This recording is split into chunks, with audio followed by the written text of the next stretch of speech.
Natural hair colour కోసం చూస్తున్నారా? అయితే Anoos henna and black expert వాడండి. నమస్తే రమగారు. నమస్తే రమగారు, మనము ఆల్వార్ల గాథలు చెప్పుకుంటున్నాం. ఒక ఆల్వార్ గురించి, పరకాల యోగి. పేరు బాగుందండి. పరకాలుడు ఈయన తిరుమంగయాళ్వార్ అంటారు. చాలా విశేషమైన కథ అయింది. ఎంత ప్రత్యేకమైన కథో. చోళమండలంలోని తిరునగరి అలాంటి ఒక ఊర్లో నీలుడని చతుర్థ వంశజుడైన ఒక ఆయన ఉండేవాడట. ఆయనకు ఒక కుమారుడు కలిగాడు. ఆయన కుమారుడు కూడా నీలుడనే పేరు పెట్టాడు.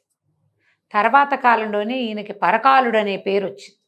ఈయనట వాళ్ళ వంశంలో అందరికీ వచ్చినట్టు యుద్ధ విద్యలు విశేషంగా నేర్చుకున్నాడట. అసలు ఆ కాలంలో ఇతని లాంటి పరాక్రమశాలి ఎవరు లేరు. మల్ల యుద్ధంలోనూ దాంట్లో గొప్ప వైశారథ్యాన్ని ఈయన సంపాదించాడు. చాలా గట్టిగా ఉండేవాడు. చోళరాజు ఇతని ప్రజ్ఞ తెలిసి ఈయన్ని తన సైన్యాధ్యక్షుడుగా చేసుకున్నాడు. ఇతరులకి కాలుడుగా ఉండేవాడు, అంటే యముడు అనమాట. పరకాలుడు అని పిలిచేవారట ఈ నీలుడని ఆయన్ని. అయితే ఈయనకి చిన్నప్పటి నుంచే విష్ణు భక్తి ఉంది విశేషంగా. భాగవత సేవ ఆసక్తిదాయకం ఆయనకి. భగవంతుడి సేవ దేవాలయాలకు విశేషంగా అలంకారాలు చేయించేవాడు.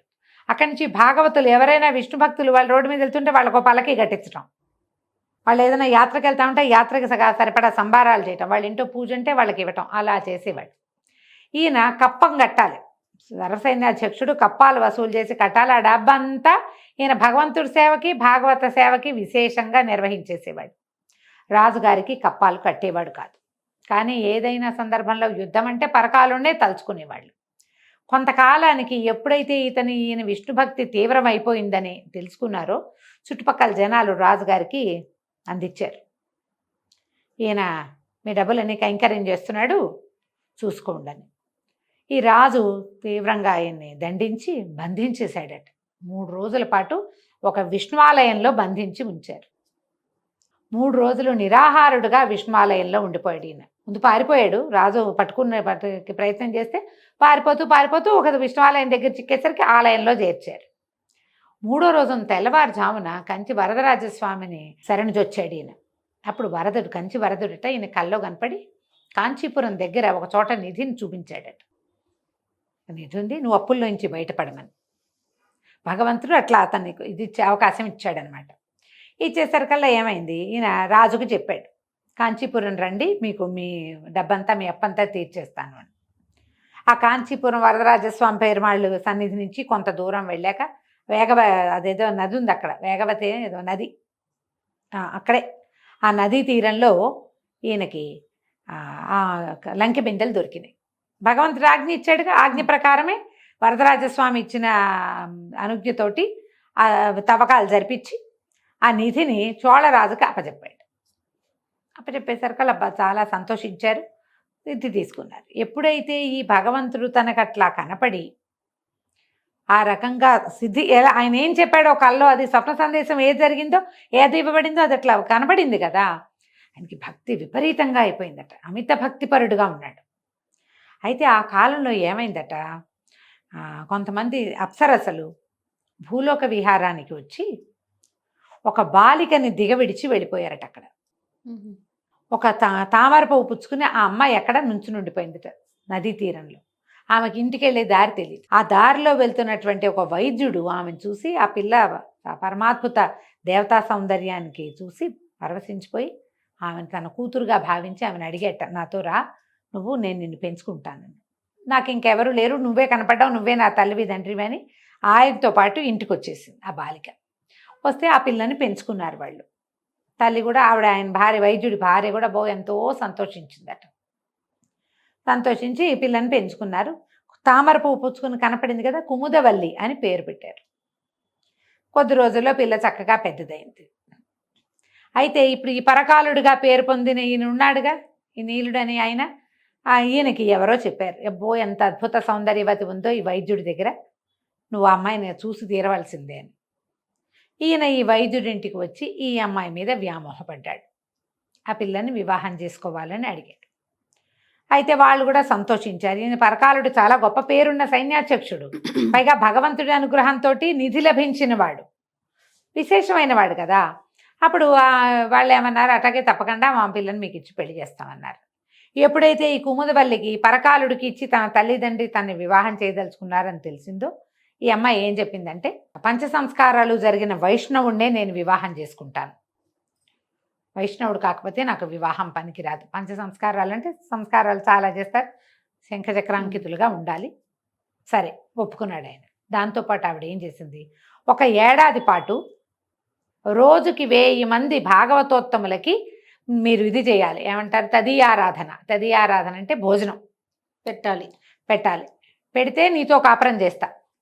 పంచ సంస్కారాలు చేసుకుంటే పెళ్లి చేసుకుంటా, తర్వాత నీతో కాపురానికి రావాలంటే నువ్వు రోజుకి 1000 మంది సద్వైష్ణవ శ్రీ వైష్ణవులకి భాగవత ఆరాధన తదీయారాధన చేయాలి. సరేనన్నాడు. పంచ సంస్కారాలు ఆల్రెడీ ఆయన విష్ణు భక్తుడే కదా, పంచ సంస్కారాలు చేయించుకున్నారు. వివాహం అయింది. ఇప్పుడు కుముదవల్లి ఆయనకి దగ్గరికి కాపురానికి రావాలంటే రోజుకి 1000 మందికి భోజనం పెట్టాలి. 1000 మంది భోజనం పెట్టడం అంటే సామాన్యము, కష్టం కాదు. మరి ఉన్నది పెట్టారు. క్రమంగా ఎట్లా ఈయనకి ఏమనిపించింది, భగవంతుడి కోసం ఏది చేసినా భగవంతుడికి ఇష్టమే. నువ్వు పాపం చెయ్యి భగవంతుడి కోసం ఓకే, నువ్వు ఎంత పుణ్యం చేసినా అందులో భగవద్భక్తి లేకపోతే వృధా. అది శాస్త్రవచనం ఇలా చెప్పబడింది. భగవంతుడి కోసం చేసేటువంటి పాపం కూడా మంచిది. ఎంత పుణ్యం కార్యం చేసినా అందులో భగవద్భక్తి లేకపోతే అది వృధా. ఇప్పుడు భగవంతుడి కోసమే మనం చేసేదేమిటి, భాగవతారాధన అంటే భగవంతుడిది కాబట్టి దొంగతనం చేసైనా భోజనం పెట్టాలని పెట్టుకున్నాడు ఆయన. తనలాంటి కొంతమందిని కూడగట్టుకున్నాడు. రోజు దారులు కాచి మరీ డబ్బు తెచ్చి భోజనం పెట్టేవాళ్ళు. ఇందులో వైష్ణవులని ముట్టుకోకూడదు, అది నియమం. ఒకనాడు ఏమీ దొరకలేదట, ఏమీ దొరకల. మంచి వానాకాలం. ఏం చేయాలి, బాగా చూసి ఎవ్వరూ దొరకలేదు, దారిలో ఎవ్వరూ కనపట్టలేదు. ఒక ఇంటి దగ్గర మోహరించి నుంచున్నారట వీళ్ళు. వాళ్ళ విపరీతమైన వానట.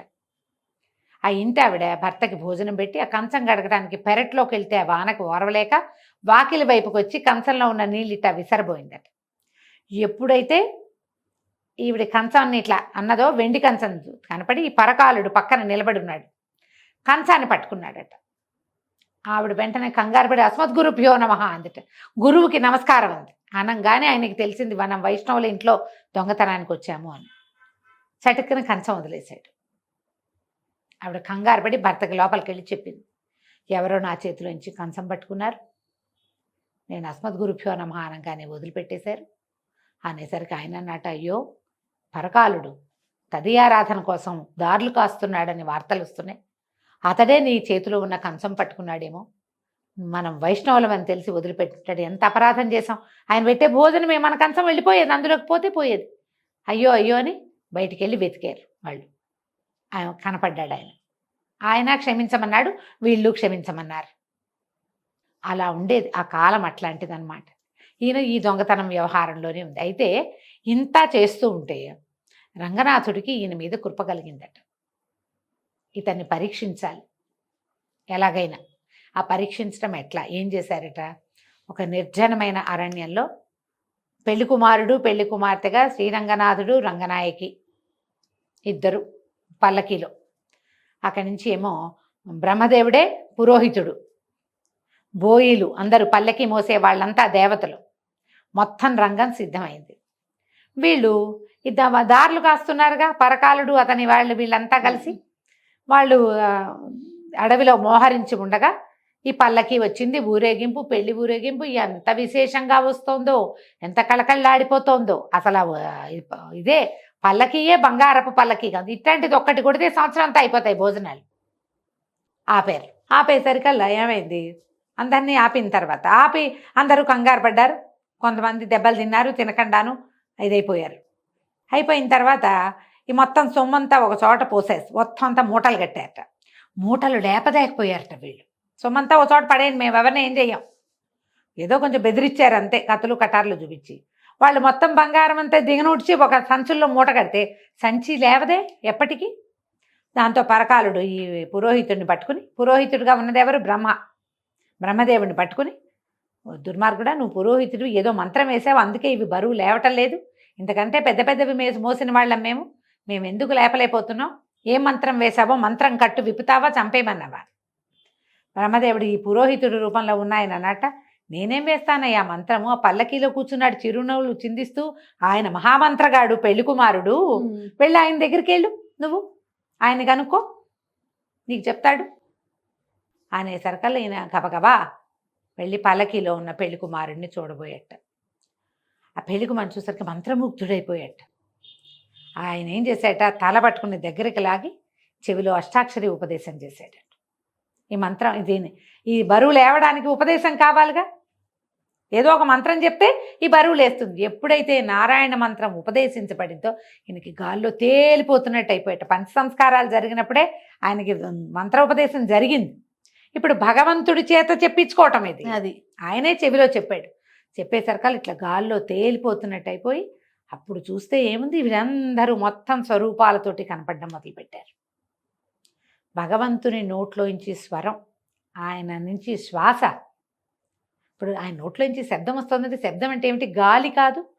భగవంతుడు ఈతనిలో ఉన్న ఆ భాగవత తత్వానికి ఊపిరి ఊదాడు దేవుడే.